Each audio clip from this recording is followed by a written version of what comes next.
Hey everyone, this is Michael again, and welcome to the Monday Night Raw review.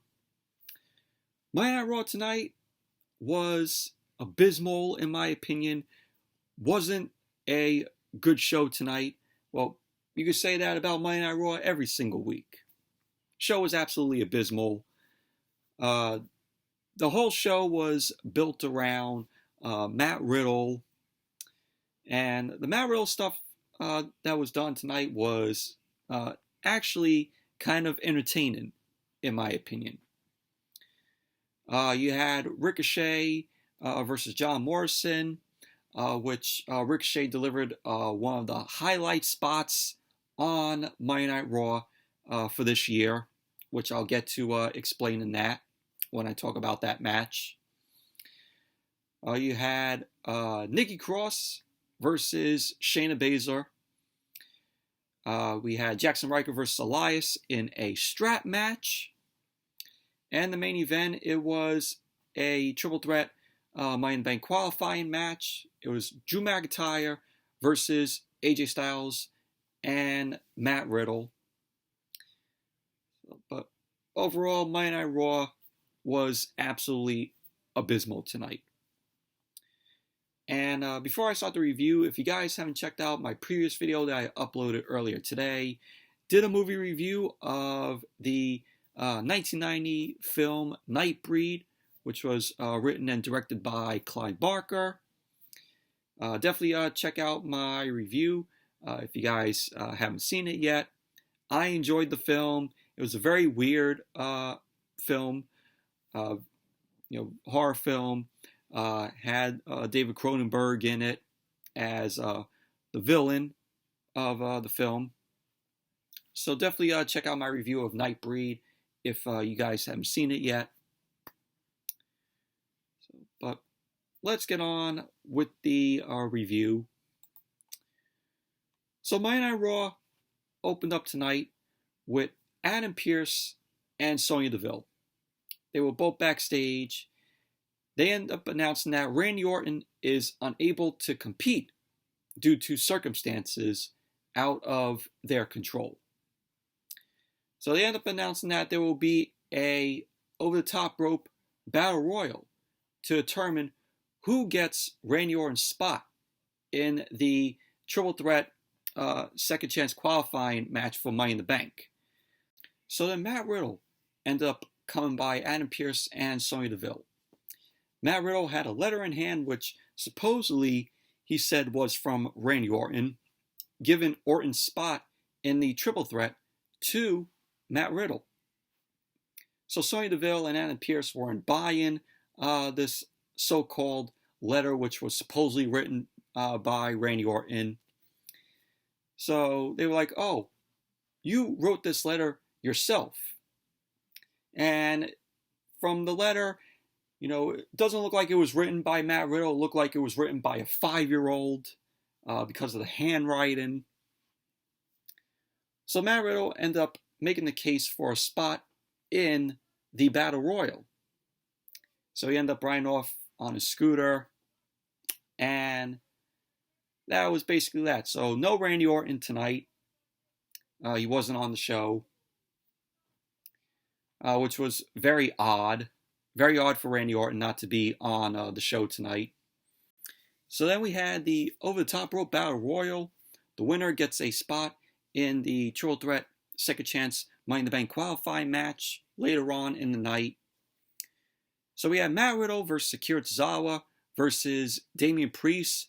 And I was like, holy shit, Damian Priest is finally back. He's been off TV for weeks. WWE hasn't used him. So I'm like, Damian Priest returns only to be in a battle royal.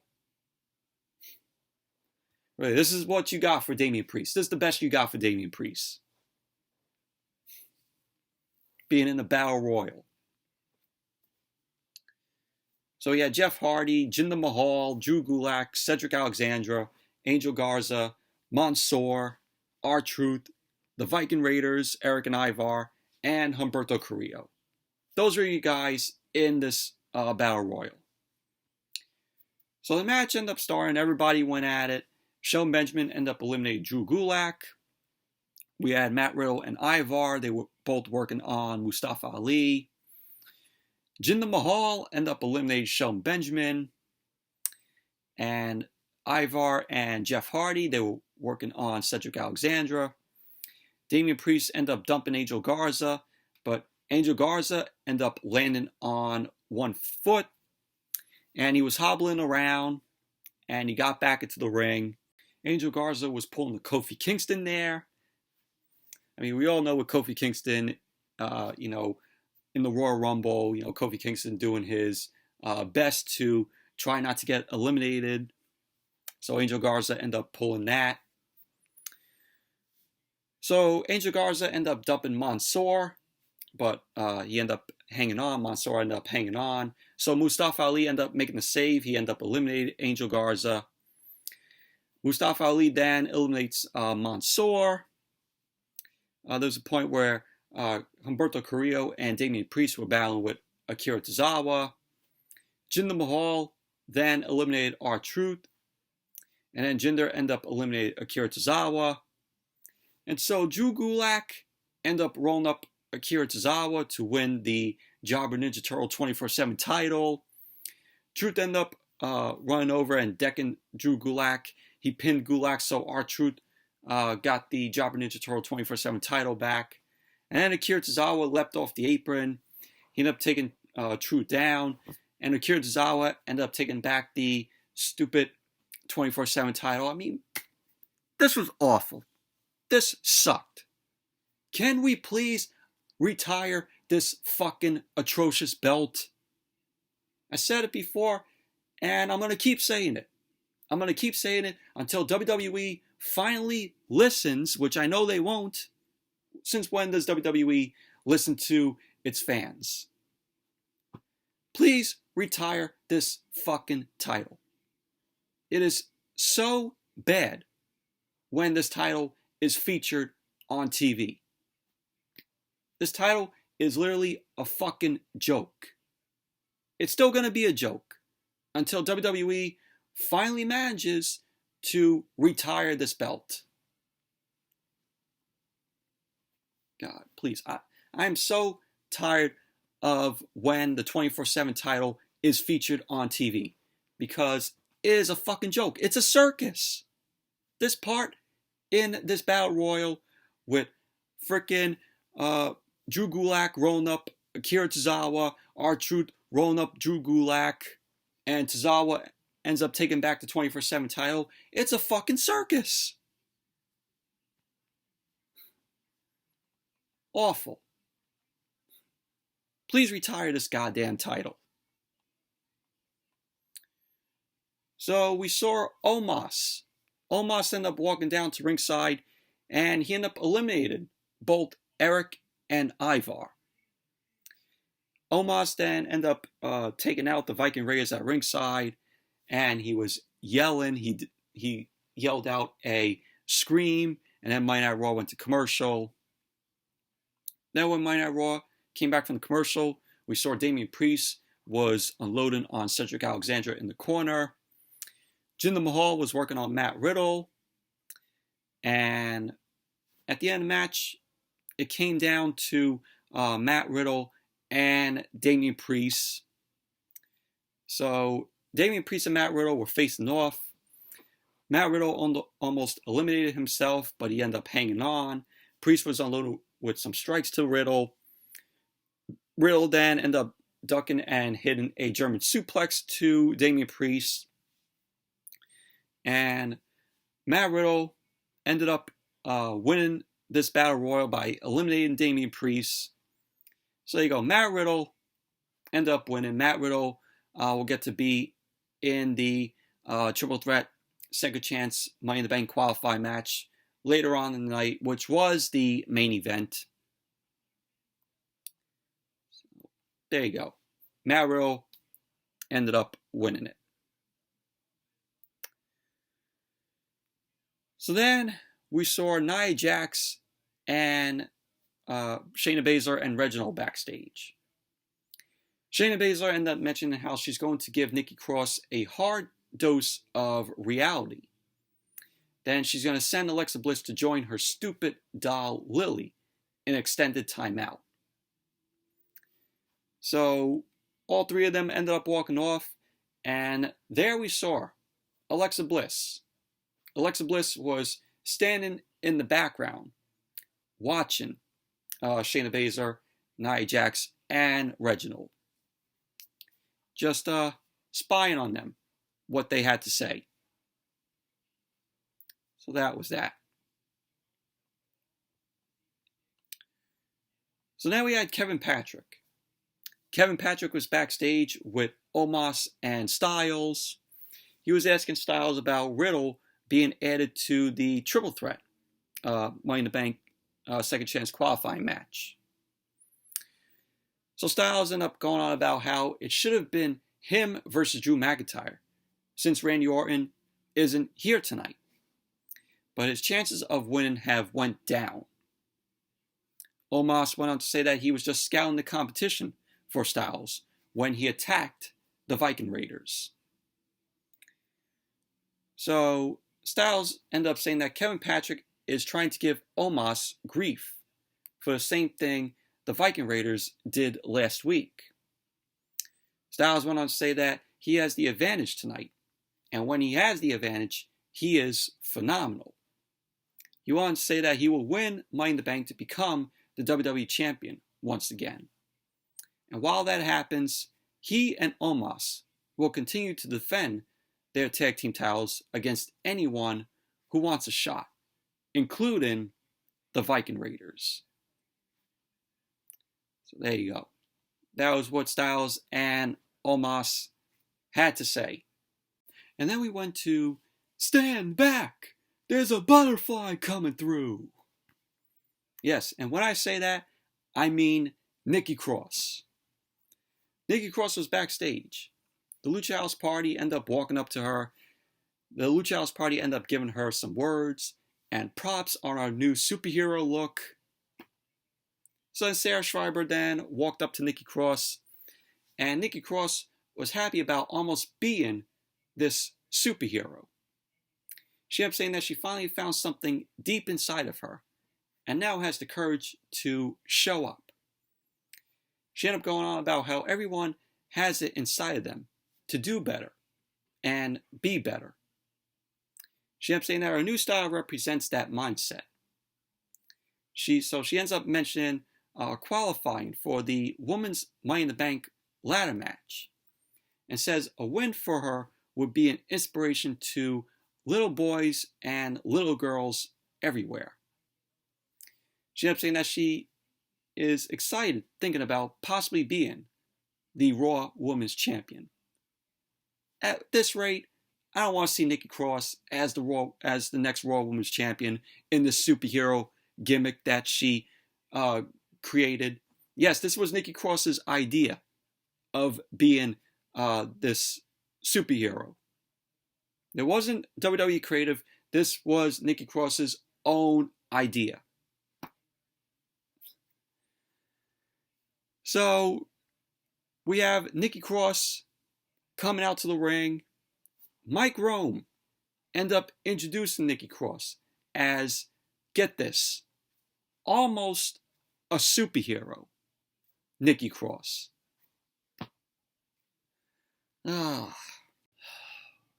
Unbelievable. Unbelievable with Nikki Cross's new gimmick, which supposedly, like I said, this was her idea.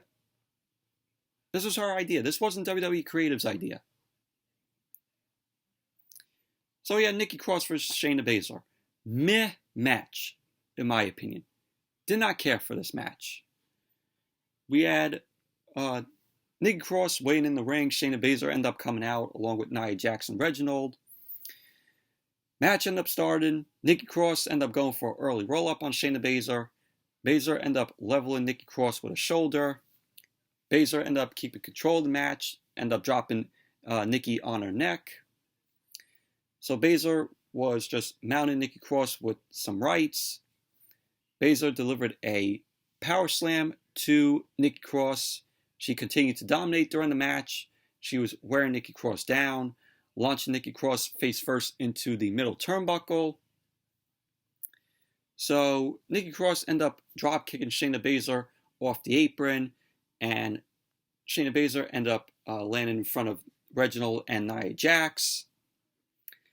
So then we hear Alexa Bliss end up speaking over the speakers. So Alexa Bliss then made her way out, and Lily was shown on the screen. So Alexa Bliss ended up walking out to the stage, distracting Shayna Baszler, Reginald, and Nia Jax. Nikki Cross ended up taking advantage of the distraction, and she ended up taking all three of them down, ended up taking out Shayna Baszler, Nia Jax, and Reginald with a crossbody. So Monday Night Raw went to commercial. Then when Monday Night Raw came back, Alexa Bliss was shown watching from ringside as Shayna Baszler was working on the cross around the ring. So Alexa Bliss and Nia Jax end up meeting at ringside, and Alexa Bliss was controlling Nia Jax's arm again. Reginald ended up running to stop Alexa Bliss, but Alexa Bliss ended up using her power to take both Nia Jax and Reginald down. So Shayna Baszler was confused in the ring at what was going on. Nikki Cross ended up rolling Shayna Baszler up for a 2 count. And at the end of the match, Nikki Cross ended up getting a win with the cradle. And she ended up pinning Shayna Baszler. So there you go. Nikki Cross ended up winning the match. So once again, Shayna Baszler ends up taking another loss. Man, can't believe it. Can't believe what they are doing with Shayna Baszler. Another loss. Is she going to take another loss soon? I think that she will.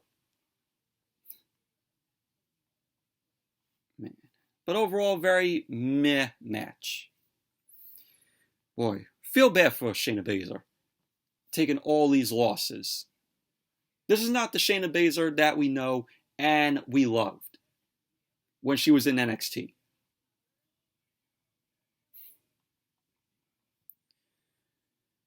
So then we had Kofi Kingston end up coming out. Kofi ended up heading out to the ring, and we had Kofi end up talking about how moments in life change us for better or for worse, and that he's not sure how last week affected him yet.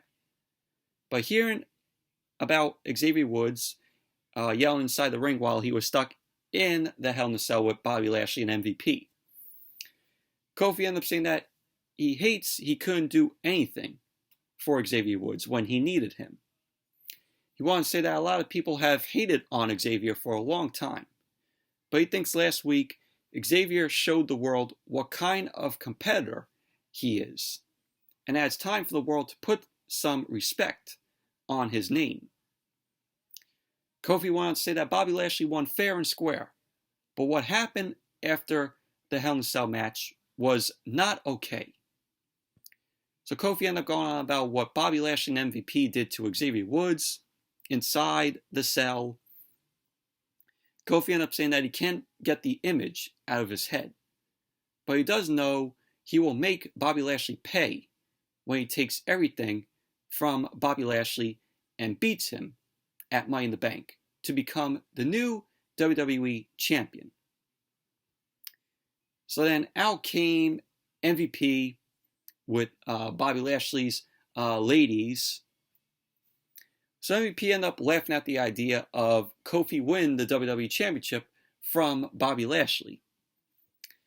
MVP ended up saying that Kofi is not a threat to Bobby Lashley. He went on to say how Bobby Lashley is on a much-deserved vacation, but he had a message before he left. He ended up saying that Xavier Woods deserved what happened last week, and that Bobby Lashley enjoyed it, and that he looks forward to doing the same to Kofi.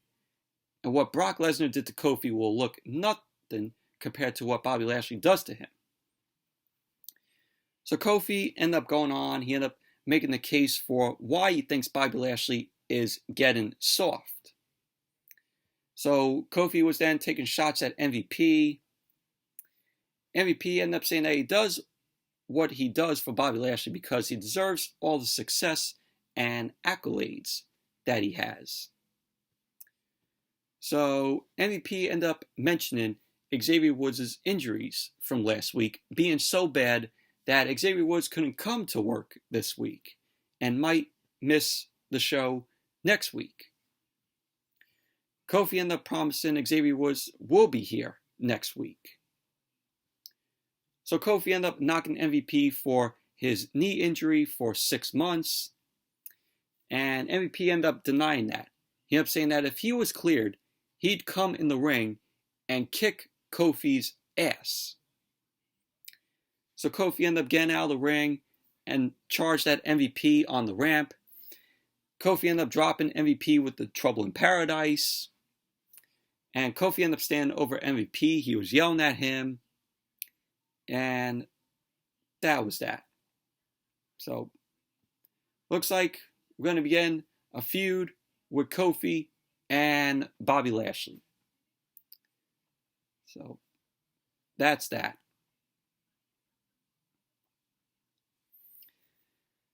So then, we had Kevin Patrick. Kevin Patrick ended up stopping Eva Marie and Piper Niven, Donut Drop backstage. So Eva Marie ended up saying that Doudrop, or Piper Niven, made a rookie mistake last week and was clearly overwhelmed with being at the forefront of the evolution. More like the sleep-lution. So we saw Piper Niven looking on like she doesn't agree with Eva Marie. And Eva ended up calling Piper Niven, or Donut Drop, poor thing, and said that she requested this rematch for tonight so that Donut Drop, Piper Niven, can learn from her mistakes. Eva ended up saying that she will win the match and remain undefeated, and the evolution will continue. The sleep-lution will continue. So then we had Asuka and Naomi versus Eva Marie and Doudrop, Donut Drop, Piper Niven. Match was boring. So we had Eva Marie once again not competing in the match. So we had Piper Niven end up crawling for the tag to Eva Marie, but Eva Marie ended up pulling her arm away, dropped down off the apron, and Piper Niven, Donut Drop, wasn't happy about that. So we had Piper Niven end up delivering a running crossbody to Asuka, went for the cover, and there you go. Piper Niven, Doudrop, Donut Drop, and Eva Marie end up winning the match.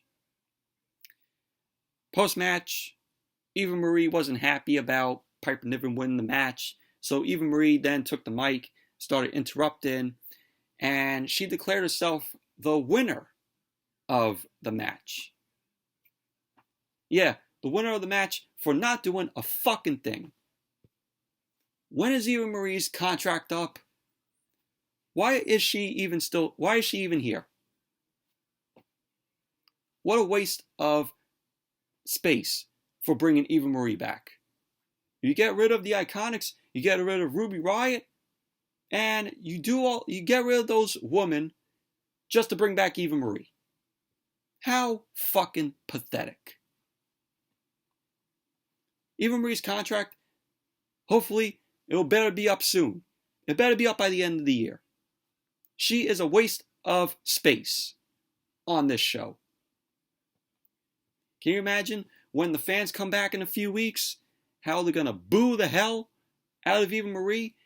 She's going to have go-away heat when fans return in a few weeks. Mark my words. She will have go-away heat.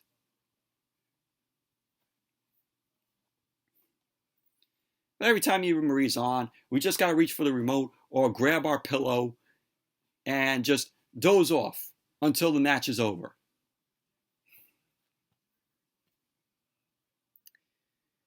And then we went to Sarah Schreiber. Sarah Schreiber ended up approaching The Miz and John Morrison backstage. She was asking Morrison about possibly winning the briefcase for the first time in his career. So Morrison ended up saying that he's moist just thinking about it. Of course, Miz was still in his wheelchair.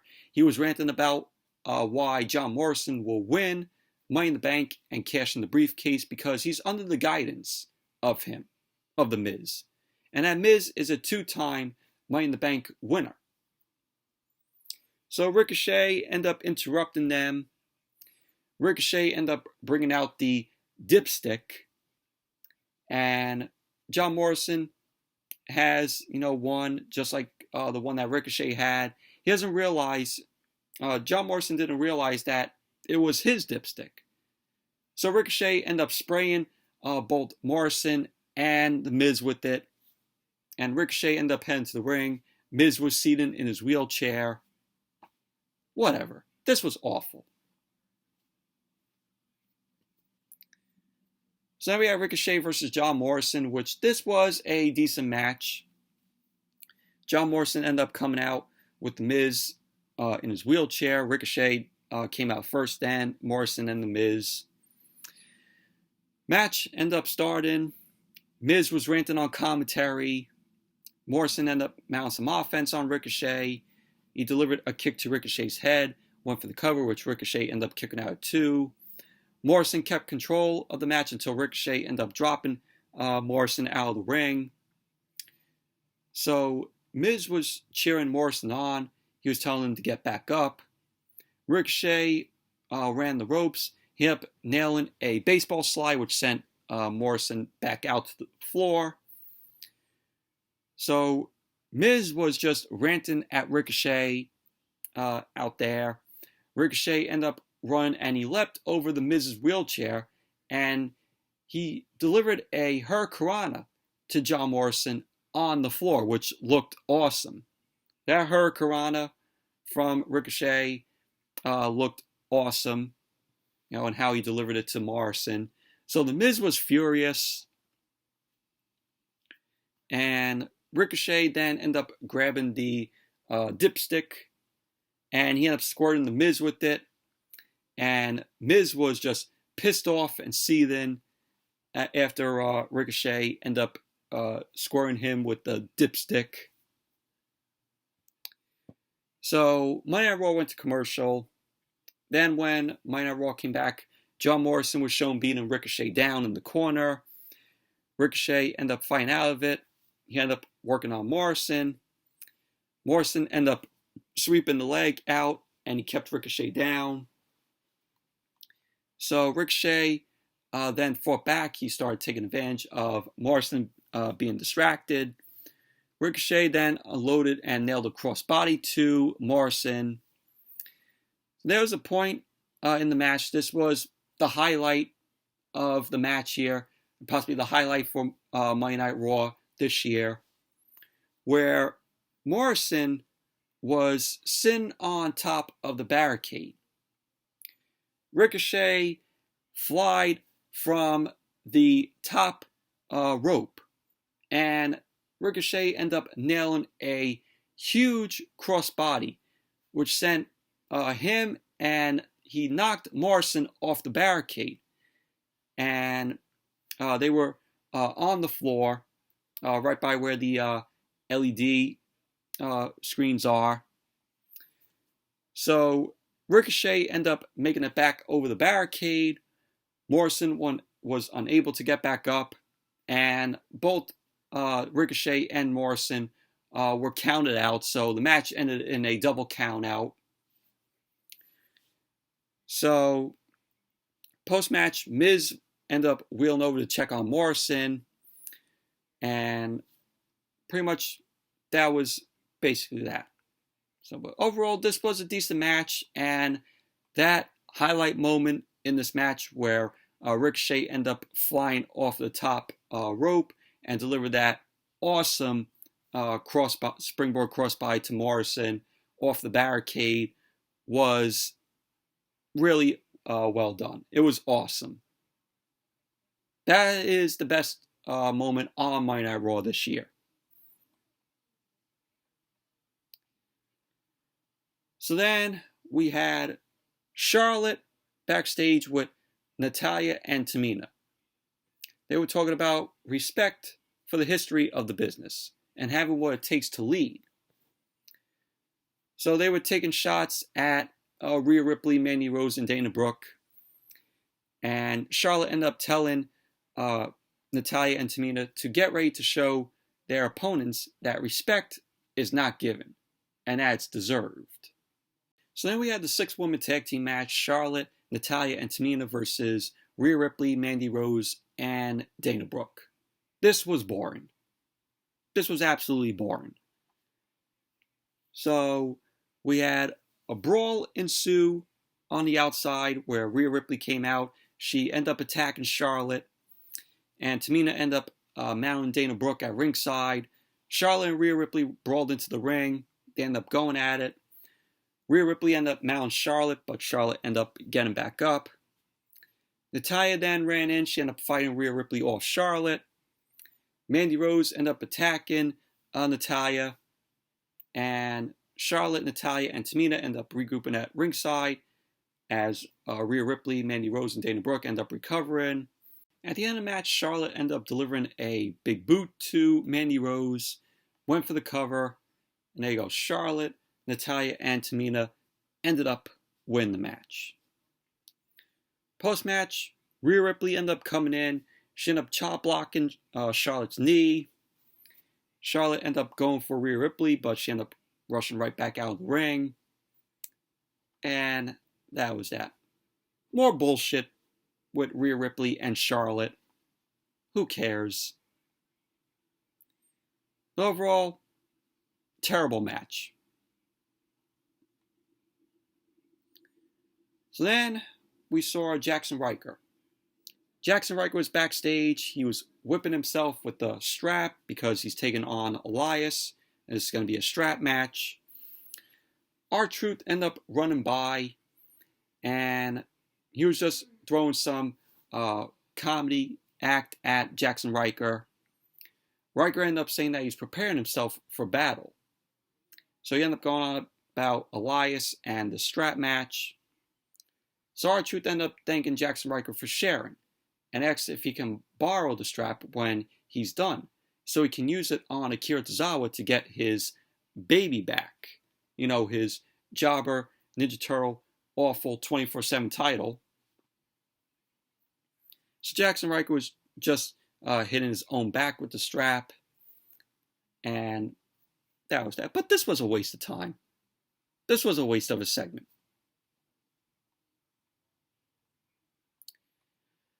So then we had the strap match. Elias versus Jaxson Ryker. This match lasted 10 minutes. So this wasn't that long of a match. So Elias ended up coming out first. And we saw a video that he cut earlier today. It was a promo on how he will sever those ties that he had with Jaxson Ryker. And not just symbolically. So, little thing that Elias had to say. And then Jaxson Ryker made his way out with the strap. So the match ended up starting. Elias ended up attacking Jaxson Ryker out of nowhere. He started beating Jaxson Ryker into the corner. Elias then sent Jaxson Ryker out to the floor, whipping him with the strap. Elias then launched Jaxson Ryker into the ring steps. And Elias ended up using the strap around the turnbuckle to raise Jaxson Ryker off of the floor. He was whipping him with the handle of the strap.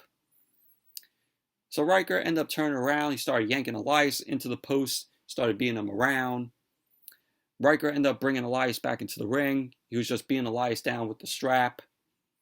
Ryker kept control of the match until Elias ended up nailing a jumping knee strike to Jaxson Ryker. So Elias ended up going for the cover, which Ryker ended up kicking out.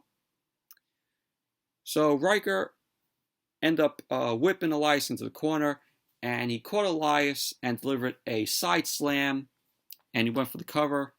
So there you go. Jaxson Ryker ended up winning the match. Overall, this match was just a waste of time, in my opinion. It's like WWE is trying to make us care about Jaxson Ryker. I mean, do you all care for this feud between Jaxson Ryker and Elias? I know I don't. This feud is fucking boring. So then we had Damian Priest. Damian Priest ended up approaching Matt Riddle backstage. He ended up wishing him good luck in the match in the Triple Threat Second Chance Money in the Bank qualifying match. So Matt Riddle was there. He had his hair in a ponytail. He was looking serious. Matt Riddle ended up saying that he's not him. He's Randy Orton. So he asked Damian Priest, what do you want? So Priest ended up mentioning looking for him for a visit to Burger King. So we had a plug for Burger King in this segment. Got to promote it. So Matt Riddle ended up stopping Damian Priest from leaving. And he says, oh, I'm myself. I'm Matt Riddle. I was just pretending to be Randy Orton. He ended up saying that he's just worried about letting Randy Orton down. Damian Priest ended up giving Matt Riddle some words of encouragement. And Matt Riddle was starting to go back into character like Randy Orton. And he was doing Orton's signature pose. And that was that. So then Kevin Patrick was backstage with Drew McIntyre. Drew McIntyre ended up telling Kevin Patrick that he won't bow his head to anyone, but he's headed to the ring to slap Styles and Matt Riddle around, knocking their heads off their shoulders. And now he's going to go on to Money in the Bank and win it. So then we had Drew McIntyre end up making his way out. So this was the main event, the Triple Threat Second Chance Money in the Bank qualifying match. Drew McIntyre versus Styles versus Matt Riddle. And this was a good main event. This was a very enjoyable main event tonight. The winner will earn the final spot in the men's Money in the Bank ladder match for Monday Night Raw. So we had Styles end up coming out, and then Matt Riddle. So the match ended up starting. They go at it. Matt Riddle ended up getting dropped. Styles ended up chopping McIntyre in the corner, and McIntyre ended up turning around, delivered a chop to Styles. McIntyre ended up decking Riddle in the corner, started working on him. McIntyre ended up taking down both Styles and Matt Riddle. He ended up hitting a clothesline to Styles and then delivered a suplex to Matt Riddle. He went for the cover, which Riddle ended up kicking out too. McIntyre ended up launching Styles face first into the middle turnbuckle. He had some offense on Matt Riddle. He delivered a belly-to-belly to Matt Riddle across the ring. And McIntyre ended up delivering another belly-to-belly to Styles. So McIntyre ended up delivering a huge back body drop and launched Styles in the air. So McIntyre ended up going for the cover, which Styles ended up kicking out too. So McIntyre was stalking Styles. He ended up going for the Claymore kick, but Styles ended up sidestepping, and McIntyre was sent out to the floor through the ropes. Styles ended up trying to kick McIntyre from the apron, but McIntyre ended up sending him out to the floor. Omos was watching as McIntyre ended up taking apart the announce table. McIntyre then lifted Styles to slam him on top of the announce table, but Styles ended up sliding out, started fighting back at McIntyre.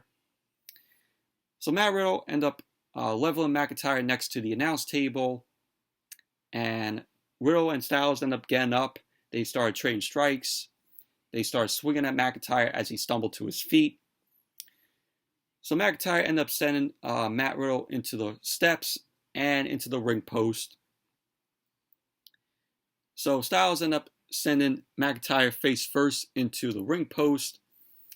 Styles tried to go for a suplex to Matt Riddle onto the announce table, but they were trading some counters.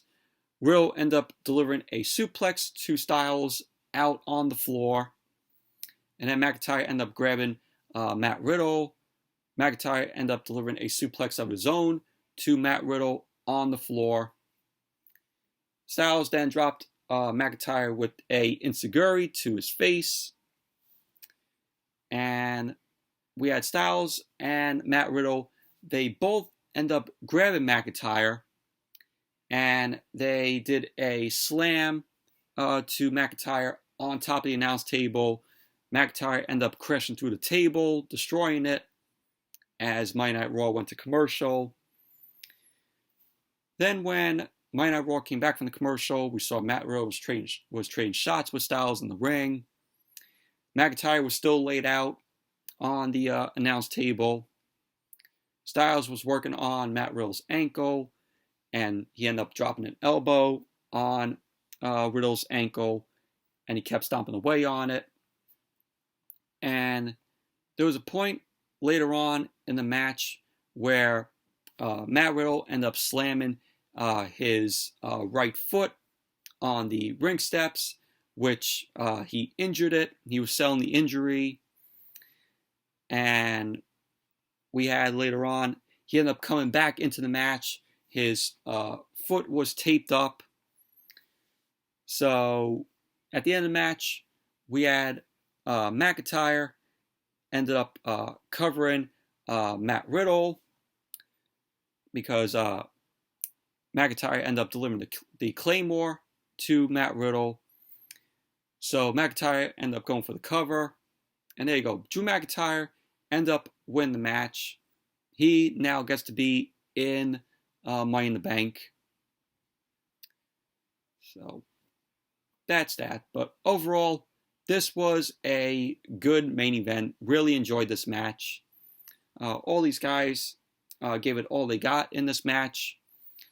But having Drew McIntyre in the Money in the Bank, you could possibly tell that there is a chance that he will be walking out of Money in the Bank with the briefcase.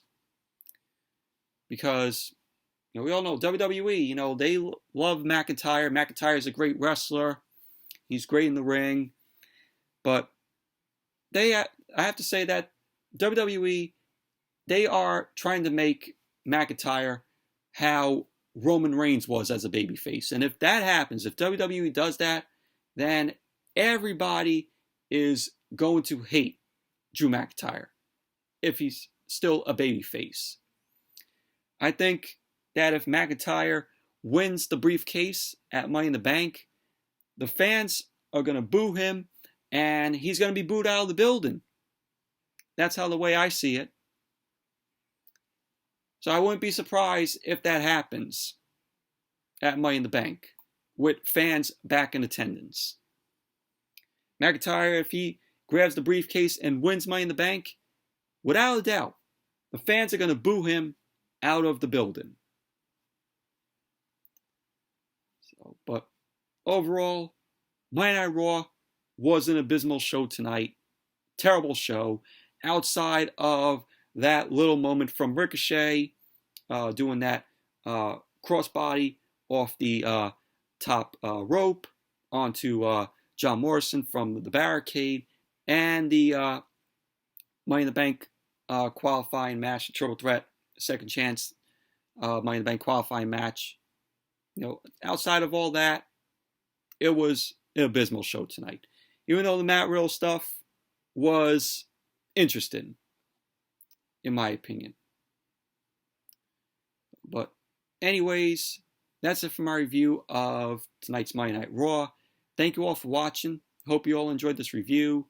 Definitely give the video a thumbs up, comment, subscribe. Be sure to check out my review of Nightbreed that I uploaded earlier today if you guys haven't checked it out.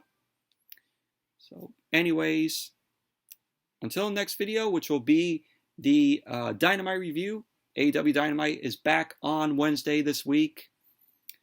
So until then, I'll see you all later.